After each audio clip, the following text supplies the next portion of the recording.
Flower gardens in our area could get a sprinkle this week. Here's Robb Ellis with your forecast. Yeah, and I got to show you this, Jim. We used it to toss to break, but I'm going to step out of the break.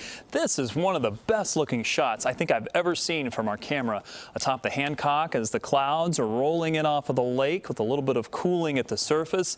And only the tallest of our buildings here, the beautiful Chicago skyline, are showing above that layer of cloudiness. And I think we're going to see this continue for the next several hours or so, likely right at the surface. Some colder numbers. Temperatures right now are into the 50s and 60s for most of you, but once you get away from the city, 70s are still holding on. It's still a almost summer-like evening, and a couple locations reporting fog. Visibility for Waukegan is now down to 0, so there are a few locations where that fog is holding on and will likely continue to hold on, especially for areas close to the lake. Once you get away from that, the temperatures warm up a little bit, and I think that's going to continue to be the case.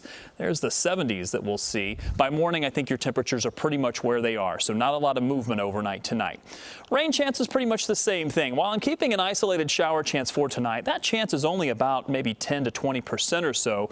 I'll put 58, although again, if you're away from the lake, you're not going to get anywhere near that, but it's for those locations that are tucked right up close to the lake, which is most of the population here in Cook County, Lake County, again, tend to be right along that cooler part. 50s will eventually become 60s tomorrow morning, and then will become 70s and maybe even 80s by the afternoon. Another warm day.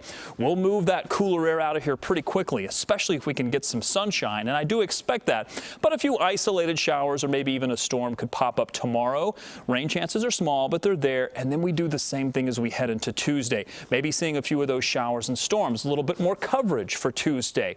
As the rain chances are going to continue to ramp up, the next 2 days, very summer-like, mid-80s for both days, isolated showers and storms, and there may be some locations tomorrow that get much warmer than this 85, maybe even a little bit closer to 90 degrees. But the summer-like pattern's about to come to an end, and when it does so, our rain chances will really ramp up. About a 50% chance for Wednesday and Thursday. That is going to coincide with a big cool down in our temperatures. So mid-80s for the next couple of days, and then after that, we'll see the temperatures come back to average values, maybe even a little cooler than average by Friday, but hoping to dry things out after that. We could use the rain. Things are starting to get a little bit drier. I know the flower gardens could certainly use it.